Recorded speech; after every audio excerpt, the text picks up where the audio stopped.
Good morning. हम sequence के problems देख रहे हैं। लास्ट लेक्चर में हमने सीक्वेंस हैंडआउट जो आपको दिया गया है उसके प्रॉब्लम नंबर 29 तक हमने कंप्लीट किए थे। आज से हम प्रॉब्लम नंबर 30 से डिस्कस करेंगे। प्रॉब्लम नंबर 30 में क्या दिया गया है, एक सीक्वेंस दी गई है, let Sn is equal to, it is defined like this, summation 1 upon k running from 1 to n.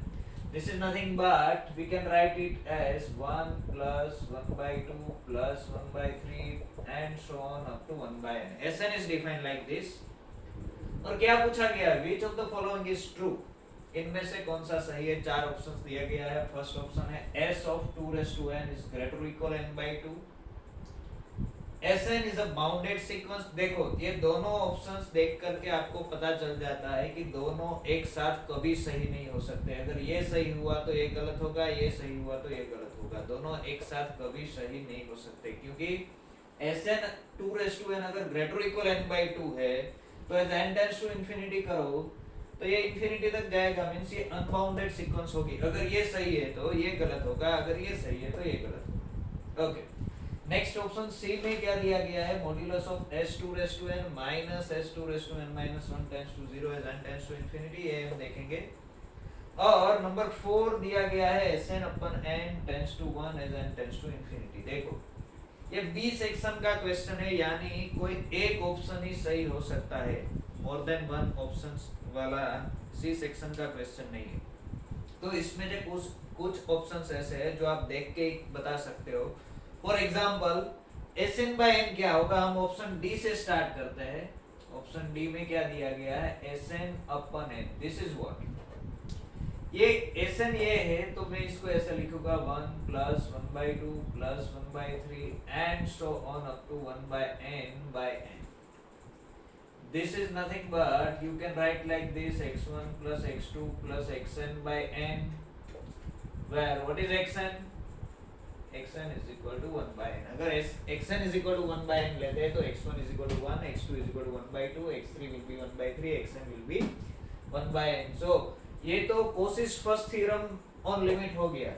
तो if you want to find this limit and therefore limit n tends to infinity Sn by n, this is same as limit n tends to infinity this x1 plus xn by n, and this is what, this is limit n tends to infinity xn, because of Cauchy's first theorem on limit, because ये हमने देखा हुआ है Cauchy's first theorem on limit, right? And we know that if xn is equal to 1 by n, then this limit is 0.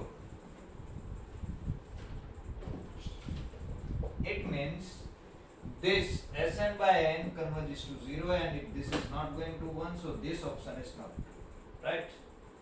Okay, now let us try to approximate this. हमें ये तीनों option में से देखना है। हम फर्स्ट ऑप्शन पर concentrate करेंगे।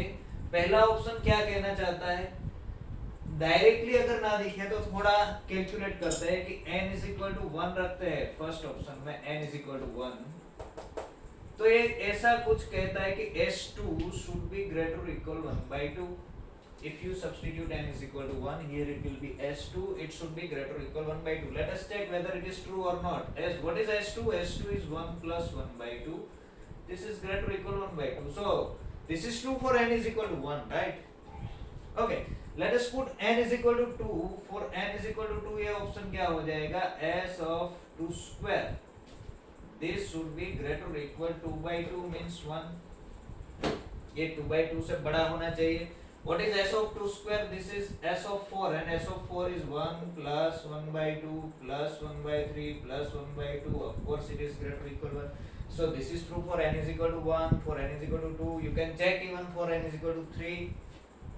It means लगता है कि ये सही होना चाहिए। तो let us try to prove in general क्या हो सकता है, कहाँ से आइडिया आएगा। ऐसा कुछ करना है हमें, n by 2 के साथ कंपेयर करना है Sn को, राइट?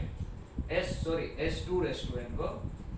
सो ऑप्शन ए के लिए मैं जाता हूँ, s2 raised to n कैसा आएगा, देखो 1 plus 1 by 2 plus 1 by 3 plus 1 by 4.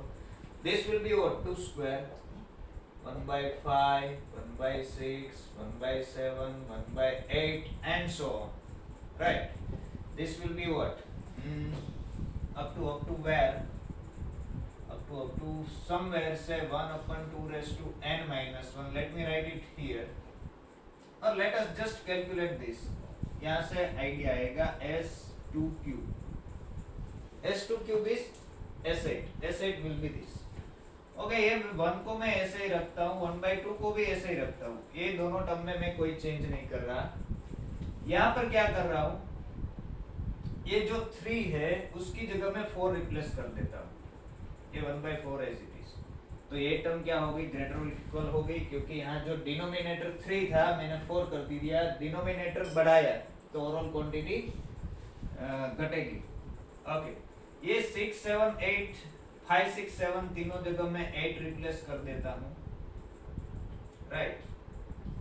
8 and 8, तो ऐसी 4 टर्म्स आएगी.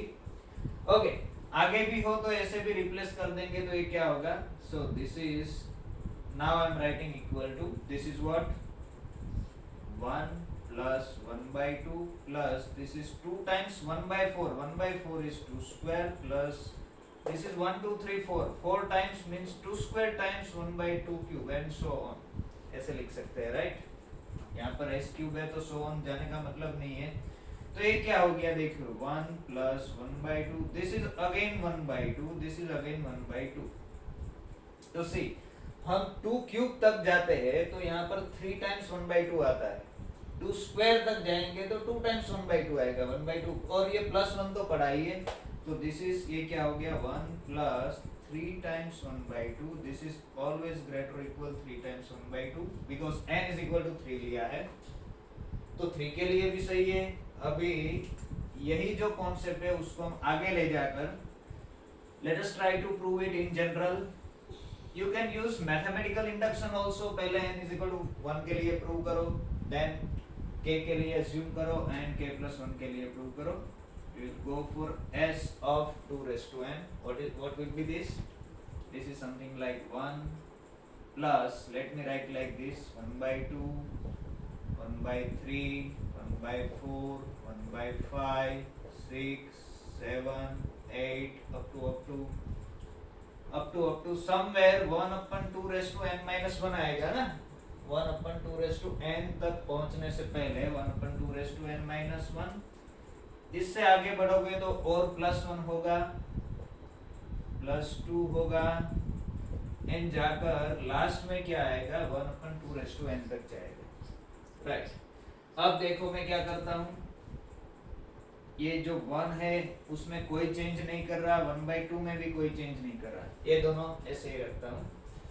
ओके, ये जो 3 है उसकी जगह मैं 4 रख रहा हूँ, तो 1/4 हो गया और ये क्वांटिटी ज्यादा होगी क्योंकि ये हमें डिनोमिनेटर इंक्रीज कर रहा हूँ, डिनोमिनेटर बढ़ा रहा हूँ, राइट.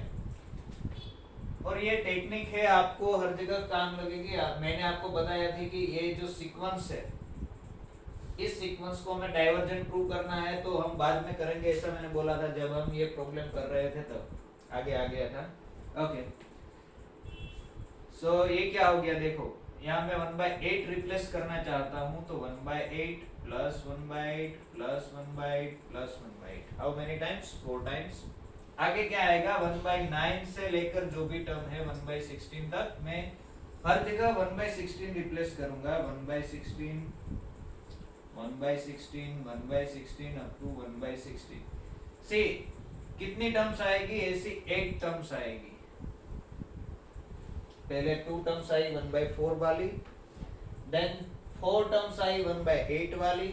अब 9 से लेके 16 तक जाना है और हर जगह 16 रिप्लेस कर रहे हैं, तो टोटल नंबर ऑफ टर्म्स 8 हो गई. और ऐसे आगे बढ़ते बढ़ते, ओके, यहाँ पर ये जो टर्म्स बची है 1/2 raised to n minus 1 plus 1 से, ये जो +1 है उसकी जगह, इस क्वांटिटी की जगह मैं रिप्लेस करूंगा 1/2 raised to n, राइट. इसकी जगह भी मैं रिप्लेस करूंगा 1/2 raised to n, हर जगह 1/2 raised to n. देखो यहाँ पर ऐसे कितनी टर्म्स होगी, ये नंबर ऑफ टर्म्स कितनी होगी, ये कैसे पता चलेगा.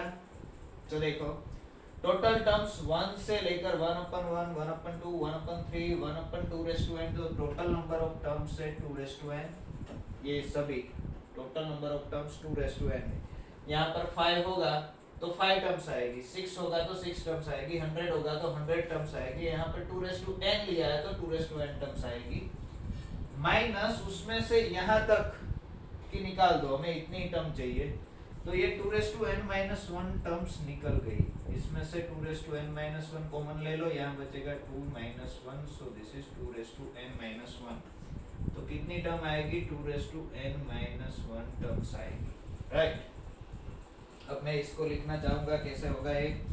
दिस इज इक्वल टू ये 1 as it is plus 1/2 plus ये 1 2 टर्म्स है, 1/4 मीन्स 2 स्क्वायर में लिख सकता हूँ, राइट। 4 को क्या लिखेंगे? 2 स्क्वायर। 1 2 3 4 टर्म्स है, यानी 2 स्क्वायर टर्म्स है, 1/2 क्यूब वाली। 1 2 3 4 8 टर्म्स है, यानी 2 क्यूब नंबर ऑफ टर्म्स है, कैसी? 1/16 वाली, यानी 2⁴ वाली, एंड सो ऑन आगे जाओगे तो यहाँ पर total number of terms 2n-1 है, कैसी टर्म? किस प्रकार की? 1/2n टाइप की, राइट। तो ये सब कैंसिल कर दो, तो यहाँ पर क्या बचेगा? 1 plus 1/2 plus 1/2 plus up to 1/2, right. Okay, कितनी टर्म्स आई? तो देखो, यहाँ 2 की 1 पावर है, 2 स्क्वायर है, 2 क्यूब है, 2⁴ है, तो फोर्थ टर्म 2n है, तो n टर्म्स, तो दिस इज n टर्म्स। तो ये क्या हो गया? This is equal to 1 plus n/2, 1/2 plus 1/2 plus 1/2, how many times? n times. Let me write it here, it is 1 plus n/2 and which is strictly greater than n/2, and this is true for all n, right? It means what? It means option A जो है सही है, Sn is greater or equal n/2 is true। और जैसे हमारा option A true हो गया, option B cancel हो गया। जैसे बताया था कि अगर n टेंड्स टू इंफिनिटी करोगे, ये तो n/2 से बढ़ती जा रही है, n बराबर 100 लोगे उससे आगे जाएगी, 1000 लोगे उससे आगे जाएगी, तो this sequence is unbounded. In fact you can say that this sequence is divergent. We have proved that this sequence is divergent, and so it cannot be Cauchy. If it cannot be Cauchy, so this cannot go to 0, or in other words, let us try to compute this, option C। वैसे भी B section का question है, अगर एक सही हो गया option है तो बाकी के ऑप्शन गलत ही है, हमें प्रूव करने की जरूरत नहीं है।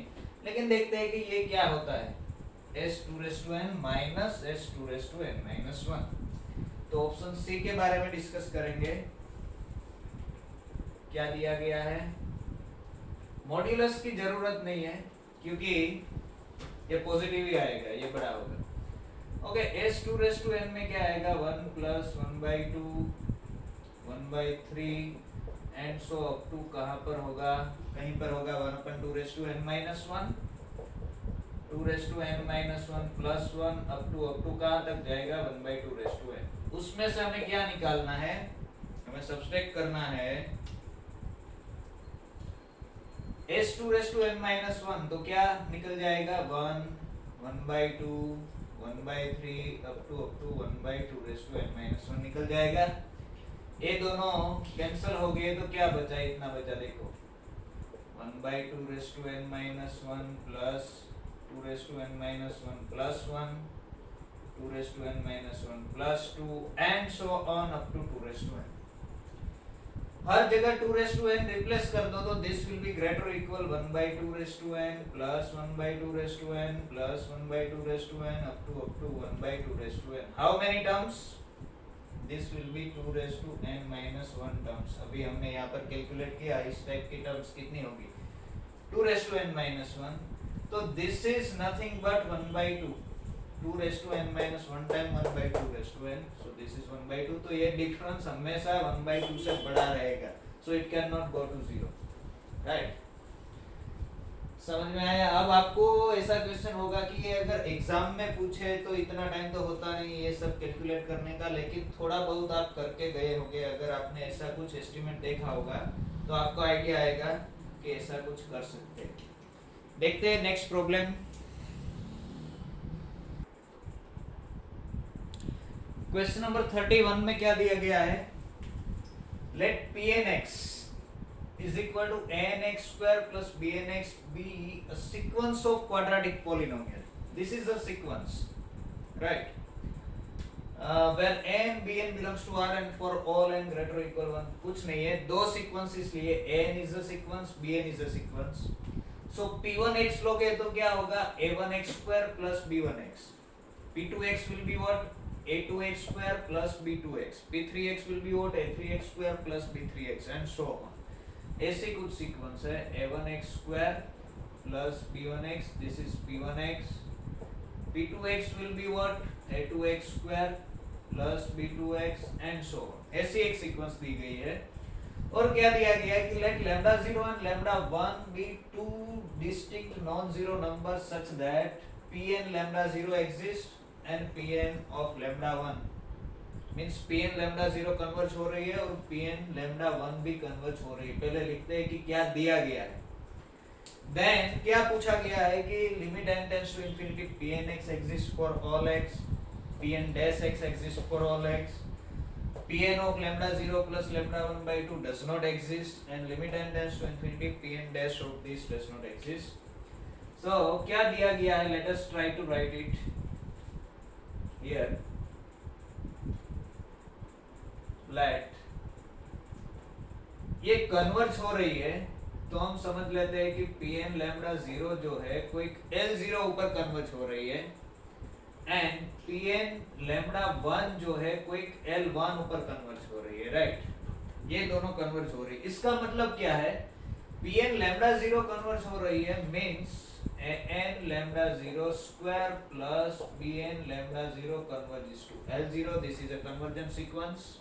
Okay, now lambda 0 is a fixed number and n lambda 1 square plus bn lambda 1 is also converging to L1. This converges to L0, this converges to L1. Lambda 0 and lambda 1 both are distinct and non-zero numbers. This is important. Okay, so let us try to solve this two equations. Let me multiply this 1, let me call it 1, let me call it 2, let me multiply this number 1 by say lambda 1. So क्या होगा? an lambda 0 square lambda 1 plus bn lambda 0 lambda 1 converges to l0 lambda 1, right? Similarly, let me multiply this by say lambda 0. तो क्या होगा? an lambda 0 lambda 1 square plus bn lambda 0 lambda 1, this will converges to l1 lambda 0. lambda 0 से multiply किया इसे। ये convergent है, ये convergent है, ये दोनों सीक्वेंसेस है और कुछ नहीं है। तो हम जानते हैं कि अगर दो सीक्वेंसेस कन्वर्जेंट है तो उसका सब्सट्रैक्शन भी कन्वर्जेंट होगा। तो सब्सट्रैक्ट कर दो, what you will get an lambda 0 lambda 1 common ले लो तो lambda 0 minus lambda 1, this two will get cancelled and this will converge to l0 lambda 1 minus l1 lambda 0. अभी ये सब नॉन जीरो नंबर्स है तो इसको डिनोमिनेटर में जाने दो। ये डिस्टिंक्ट है इसलिए नॉन जीरो है, ये दोनों नॉन जीरो है तो what you get n converges to this. वो कहीं भी हो लेकिन n is convergent, right? It means what?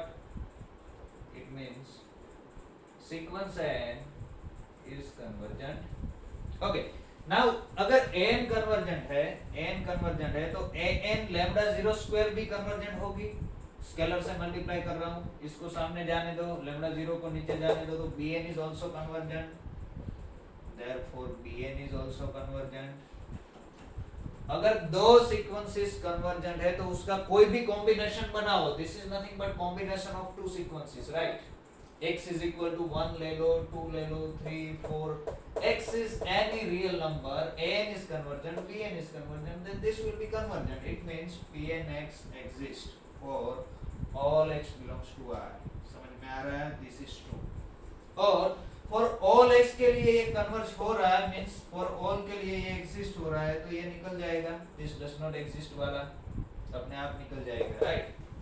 Okay, next P N dash X के बारे में पूछ रहे हैं, तो यहाँ से हम देख सकते हैं what is P N dash X. P N dash X will be nothing but twice anx plus bn. Now we know that an is convergent, bn is convergent. So for any x, this is also convergent. So this is convergent. This exists. This does not exist. So, right? Okay. Next question देखो. Question number 32 क्या दिया गया है? Similar question है. 3 sequences दी गई है. ये 14 में पूछा गया है. 2014 जून 2014.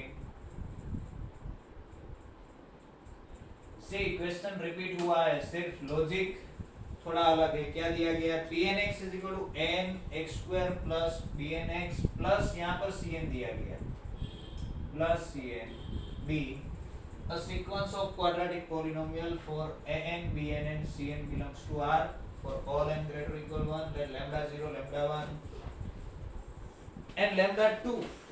3 नंबर्स यहाँ पर दिया गया है. lambda 0, lambda 1 and lambda 2 belongs to distinct non-zero number such that this is equal to, इसको a0 बोला है, इसको a1 बोला है, and लास्ट वाला limit n tends to infinity pn lambda 2, इसको क्या बोला है? a2 बोला गया. ये तीनों कन्वर्ज हो रहे हैं. ऑप्शन सेम ही है, कन्वर्ज होगा नहीं होगा. यहाँ पर तीनों का सम है lambda 0 plus lambda 1 plus lambda 2 by 2. by similar argument you can prove this. यहाँ पर क्या आएगा? n lambda 0 square plus bn lambda 0 plus cn converges to a0. n lambda 1 square bn lambda 1 plus cn converges to a1.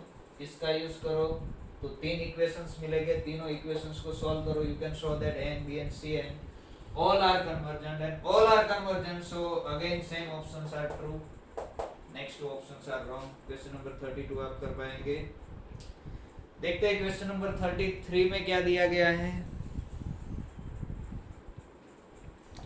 Yes, question number 33 में क्या दिया गया हुआ है? Let px be a polynomial in variable x of degree 5. 5 degree की कोई भी polynomial है. Then limit n tends to infinity pnx by 2 raised to n. ये इवैल्यूएट करना है. हमने आगे भी डिस्कस किया था कि ये रोल कैसा आएगा. पोलिनोमियल जो है वो हमेशा exponential a raise to n से छोटी होगी. और एक्सपोनेंशियल फंक्शन से पोलिनोमियल हमेशा ग्रोथ उसका छोटा होगा. इसकी स्पीड सबसे ज्यादा होगी. पोलिनोमियल जो है उसकी स्पीड लोगरिथम से ज्यादा होगी. लॉग से ज्यादा फास्ट जाएगी पोलिनोमियल से ज्यादा फास्ट जाएगा कौन? एक्सपोनेंशियल. तो एक्सपोनेंशियल को यहाँ डिनोमिनेटर में ले जाओ. यहाँ पर 5 डिग्री की नहीं 100 डिग्री 10,000 डिग्री कोई भी पोलिनोमियल दी गई है, लेकिन यहाँ पर 2 रेज़ टू n है तो इफेक्ट इसका होगा ये इंफिनिटी तक जाएगा. ये जो भी होगा इसकी स्पीड ज्यादा होगी तो आंसर विल बी 0. अगर ये फास्ट जाता है न्यूमरेटर तो इंफिनिटी तक जाएगा. अगर डिनोमिनेटर फास्ट जाता है तो कहाँ पर जाएगा? 0 जाएगा. ऐसे ना पता चले तो आप ऐसे भी कर सकते हो कि ये इंफिनिटी बाय इंफिनिटी फॉर्म होगा. लापिता यूज करो, डिफरेंशिएट करो एंड 5 टाइम्स डिफरेंशिएशन करोगे तो ऊपर numerator will be constant, denominator में n वाली टर्म रहेगी. So answer will be 0. तो कोई भी पॉलिनोमियल दिया गया है तो पॉलिनोमियल है उसका स्पीड जो है एक्सपोनेंशियल से हमेशा कम रहेगा. Exponential is very fast, right? Okay. Next question में क्या दिया गया है? 34 में late n and bn be two bounded sequences of positive real numbers. 2 sequences दी गई है, दोनों पॉजिटिव रियल नंबर्स की बाउंडेड सीक्वेंसेस है. Then number 1, if n, this means increasing and converges to a. If n is increasing and converges to a, then supremum of n bn is equal to a times supremum of bn. n is increasing and converges to a, then supremum of n bn is strictly less than a times supremum of bn. Similarly for infimum. तो देखते हैं क्या दिया गया है कि if an is increasing and converges to a, it means this means what? An will be less or equal a for all n. Increasing है और कन्वर्ज हो रही है, तो this will B least upper bound of sequence n, right? So n is less or equal this for all n. If we multiply by bn, what we get? n bn will be less or equal a times bn because bn is positive.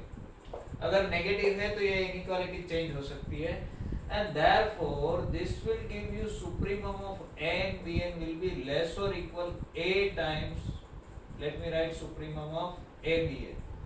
But what is supremum of a bn? This is a times supremum of bn, right?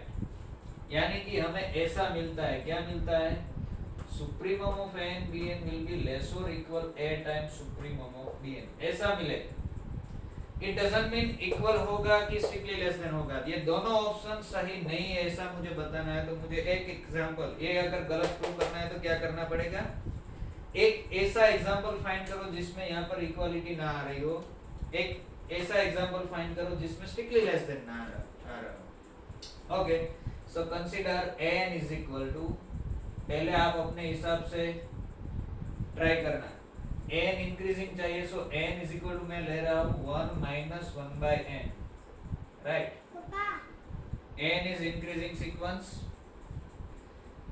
so then n is increasing, and what is the limit? n converges to 1, so a is equal to 1 in this case, n converges to a, right? Okay, let me take bn. Bn is equal to 1 plus 1 by n, n belongs to n. Then what will be n bn? Then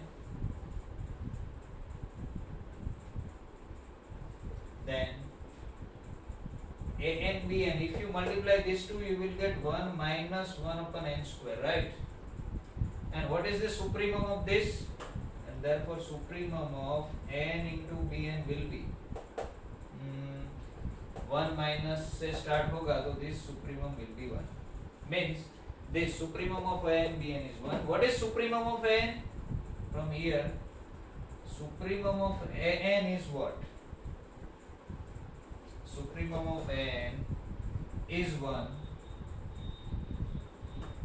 So a is 1. What is supremum of bn?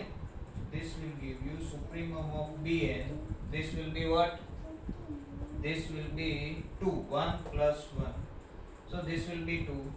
So supremum of n bn is equal to 1. Thus, what we get? Supremum of n bn is equal to 1, which is strictly less than a times 2, that is a times supremum of bn, right?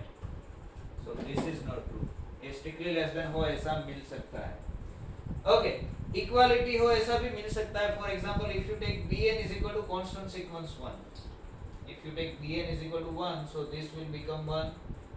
bn is 1, so supremum of n is equal to a आएगा क्योंकि a increasing है, right? तो ये भी सही नहीं है, ये भी सही नहीं है. सिमिलरली इन्फिमम के लिए भी आप एग्जांपल फाइंड कर सकते हो. इन दोनों में से कोई भी सही नहीं. अगर यहाँ पर ग्रेटर इक्वल दिया गया है तो सही है, अगर यहाँ पर लेस और इक्वल दिया गया है तो it is true, but strictly less than होना जरूरी नहीं है. समझ में आ रहा है? तो कभी कभी ऐसा भी हो सकता है कि चारों में से कोई भी ऑप्शन सही ना हो. ओके, देखते हैं next problems number 35. Yes, question number 35 जो जून 12 में पूछा गया है. एकदम सिंपल क्वेश्चन है, कोई भी अटेंड कर सकता है. क्या दिया गया है? n is equal to sin pi by n. So a1 क्या होगा? sin pi, it will be 0, right? a1 is equal to 0. You can say here a1 is 0. What is a2? sin pi by 2. sin pi by 2 is 1. a3 is sin pi by 3 and so on. जैसे जैसे n बढ़ता जाएगा sin pi by n will be decreasing because as n tends to infinity this will go to 0, right? You can see this is a decreasing sequence. क्या पूछा गया है? Supremum of n के बारे में पूछा गया है, तो of course supremum of n क्या होगा? तो देखो, साइन की मैक्सिमम वैल्यू 1 आएगी हमको पता है, और a2 के ऊपर 1 आ जाती है तो सुप्रीमम इज 1. तो of course supremum of 1 and it is attained because n is equal to 2, sin pi by 2 is 1. After that it will be decreasing, right? So this is very simple question. Next question asked in June 12 C section में पूछा गया है. एकदम simple question है. ये दोनों similar type के question है. ये जून 11 में पूछा गया, जून 12 में पूछा गया. सिर्फ यहाँ पर लॉग आगे लगाया हुआ है, यहाँ पर नहीं लगाया हुआ है. देखो, we know that this, what we know is this, let me write here. See, हमें ये पता है कि limit n tends to infinity 1 plus 1 by n raise to n, यहाँ पर जो है उसका व्यस्त यहाँ पर इनवर्स यहाँ पर होना चाहिए। यहाँ पर 1 बाय n है तो n है, बीच में प्लस होना चाहिए, ये 0 पर जाना चाहिए और ये इंफिनिटी पर जाना चाहिए, तो इसकी लिमिट e आएगी, राइट। तो यहाँ पर क्या दिया गया, रेस टू n प्लस 1 दिया गया है, तो इसको हम ऐसे लिख सकते हैं 1 raise to n into 1 plus 1 by n, this n plus 1 जो पावर है, n पावर और 1 power, limit n tends to infinity लगाना है तो ये इसकी लिमिट e पर जाती है अकॉर्डिंग टू दिस, और ये 1 पर जाता है, e into 1 is e, so this one is true, right? Okay, यहाँ पर 1 plus 1 by n plus 1 है तो यहाँ इसका रिवर्स n plus 1 चाहिए, तो हम इसको कैसे लिखेंगे, देखो, तो इसको मैं रीराइट करता हूँ, this is same as limit n tends to infinity 1 plus 1 upon n plus 1 है तो यहाँ पर n plus 1 चाहिए, ठीक है। एक पावर हमने यहाँ पर बढ़ाया तो मैं इसको डिवाइड कर देता हूँ n plus 1 से, क्योंकि यहाँ पर n पावर था, हमने n plus 1 किया, ठीक है, एक एक पावर कैंसिल तो हो गया। अब यहाँ जो है उसका रिवर्स यहाँ आ गया है, तो ये ऊपर वाला है, न्यूमरेटर कहाँ पर जाना चाहता है, e पर जाना चाहता है, डिनोमिनेटर 1 पर जाना चाहता है, तो ये भी सही है, नो प्रॉब्लम। यहाँ पर n स्क्वायर दिया गया है तो मैं इसको ऐसे लिखूंगा 1 plus 1 by n raise to n square को कैसे लिखेंगे, तो यहाँ 1 बाय n है तो हमें पावर n चाहिए और उसका पूरा n कर दो, सो n इंटू n स्क्वायर जाएगा। अगर n टेंड्स टू इंफिनिटी तो ये इसको e के ऊपर जाना है तो ये दिस इज समथिंग लाइक, ऐसे हम देख सकते हैं कि इसको e रेस टू n पर जाना है, और n टेंड्स टू इंफिनिटी करोगे तो this will go to e raise to infinity, e raise to infinity means infinity because e is greater than 1, right. तो ये सही नहीं है, ये इंफिनिटी पर चला जाएगा। यहाँ पर क्या होगा, 1 अपन n स्क्वायर है तो इसको कैसे लिखेंगे, देखो 1 अपन n स्क्वायर है तो यहाँ पर हमें n स्क्वायर चाहिए, यहाँ पर जो है उसका रिवर्स यहाँ चाहिए, लेकिन क्या दिया गया है, यहाँ पर n दिया गया है, तो n पावर करनी है तो क्या कर देंगे, इसकी 1 बाय n पावर कर देंगे, ठीक है। ये जो है इसका रिवर्स यहाँ पर है, तो ये अंदर वाला कहाँ पर जाना चाहता है, वो a के ऊपर जाना चाहता है, तो ये this will go to e raise to 1 by n, ये 1 बाय n पावर रहेगा, और n टेंड्स टू इंफिनिटी करोगे तो this will go to e raise to 0 means 1 के ऊपर जाएगा, so this is not right. ये दोनों सही है, ये सही नहीं है। सेम यहाँ पर दिया गया हुआ है, देखो log 1 प्लस 1 अपन n प्लस 1, और यहाँ पर n दिया गया, n को यहाँ पर ले लो तो क्या हो गया 1 प्लस 1 अपन n plus 1 raise to n, इसके जैसा हो गया, तो ये e के ऊपर जाएगा और ये हो जाएगा log e, और log e is going to 1, right. ये n स्क्वायर को ऊपर जाने दो, n स्क्वायर ऊपर जाएगा तो ये किस तरफ का, ऐसा हो गया e raise to infinity, this will go to infinity, so this is not true. n plus 1 ऊपर जाएगा तो यही हो गया, तो this will go to 1, this is true. n को ऊपर जाने दो, n ऊपर जाएगा तो ये इसके जैसा हो गया, दिस विल गो टू 0, तो log 0 is minus infinity, so this is not true. Simple questions है, देखते हैं आगे, प्रॉब्लम नंबर 38। प्रॉब्लम नंबर 38 जो जीसेट का क्वेश्चन है, जीसेट 11 में पूछा गया है, एकदम सिंपल क्वेश्चन है। xn is equal to a sequence दी गई है, xn is equal to 1 plus minus 1 raise to n by n, और पूछा गया लिम सुप और लिम इंफ के बारे में। हमें पता है लिम सुप और लिम इंफ ये सुप्रीमम इंफिमम नहीं है। लिम सुप लिम इंफ फाइंड करने के लिए क्या करना है, हमें इस सीक्वेंस का जितने पॉसिबल लिमिट पॉइंट्स है वो सब लिमिट पॉइंट्स फाइंड करो। जो सबसे बड़ा लिमिट पॉइंट है वो लिम सुप होगा, जो सबसे छोटा लिमिट पॉइंट है वो लिम इंफ होगा। अगर ये n odd है तो xn will be like this, xn is equal to 1 minus 1 by n if n is odd, because minus 1 raised to n will be minus 1 and this will be what, 1 plus 1 by n in case if n is even. If you take n tends to infinity then this both will go to 0, right? Means this is convergent sequence, and convergent sequence has only one limit point, unique limit point, right? और इसकी limit आ रही है 1, तो लिम सुप भी 1 होगा, लिम इंफ भी 1 होगा, तो ये सही होगा, बाकी सब गलत। समझ में आ रहा है? ऐसे हमने काफी सारे एग्जांपल्स किए तो आपको पता चल जाएगा। सेट 11 में पूछा गया था, सेट 13 में रिपीट हुआ है, जस्ट क्या कर दिया यहाँ पर -1/n+1 कर दिया है इसकी जगह, तो सेम सीक्वेंस ही हुई। और लिम सूप लिमिट पूछा गया है, आप कर सकते हो अभी। ओके, नेक्स्ट क्या दिया गया है? This is a very interesting question. दो sequence of positive terms n and bn दी गई है। n bn are sequences of positive numbers such that n is convergent, bn is convergent, n converges to a, bn converges to b। cn define किया गया है an upon bn। an जो है a के ऊपर जा रही है, bn जो है b के ऊपर जा रही है, और अब पूछा गया है कि cn is convergent। क्या लगता है आपको? ऐसे अगर डिफाइन किया गया है तो cn convergent होगी? तो of course it is not necessary, because जब bn हम एक कंडीशन लगते हैं कि division of two sequences is convergent if denominator is going to non zero number. b non zero है तभी ये कन्वर्जेंट हो सकती है, b जीरो है तो ये कन्वर्जेंट नहीं हो सकती। For example you can take n is equal to what, say 1 constant sequence 1 and bn is equal to, you can take 1 by n, right? So n upon bn, option A के लिए मैं लिख रहा हूं यहाँ पर, take n is equal to 1 for all n, bn is equal to 1 by n, then cn is equal to what, n upon bn। So 1 upon 1 by n as this go to infinity, as n tends to infinity, so option A is not true, right? अगर b non zero दिया गया होता तो वो convergent होगी। Okay, option B में क्या दिया गया है? cn is convergent only if b is strictly greater than 0। देखो ऐसा है कि if b is non-zero, if b is non-zero, then an upon bn is convergent। This is true, means this is sufficient condition। b non-zero is the sufficient condition। is it necessary b non-zero होना जरूरी है?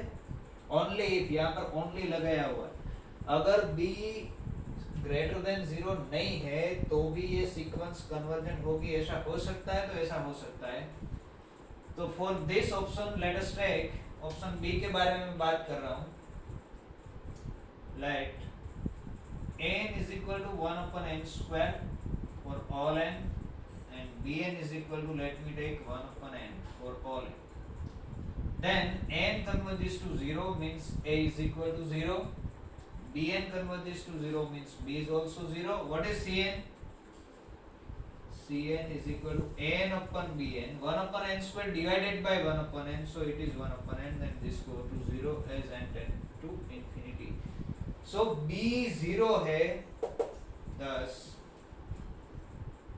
b strictly greater than 0 नहीं है, फिर भी cn convergent हो रही है, तो this option is also not। see क्यों सही नहीं है? only word लिखा है इसलिए। if only ना लिखा होता, सिर्फ इतना लिखा होता कि this is convergent if b is greater than 0, तो सही है, कोई प्रॉब्लम नहीं है, right? Okay, limit sup of cn infinite ही होगा, ऐसा भी जरूरी नहीं है, क्योंकि b नॉन जीरो होगा तो cn कन्वर्जेंट होगी, cn कन्वर्जेंट होगी तो ये लिमिट सूप इनफिनिटी आना जरूरी नहीं है, और cn बाउंडेड होगी ऐसा भी जरूरी नहीं है। चार में से कोई भी ऑप्शन सही नहीं है, क्योंकि जब ये डाइवर्जेंट होगी, यहाँ पर जो हमने लिया एग्जांपल ए में वही चलेगा। You can take n is equal to 1 constant sequence, bn is equal to 1 by n, तो cn may not be bounded। तो चार में से कोई भी ऑप्शन सही नहीं है। तो यहाँ पर प्रॉब्लम सेट के सभी क्वेश्चंस हमने कवर कर लिए हैं।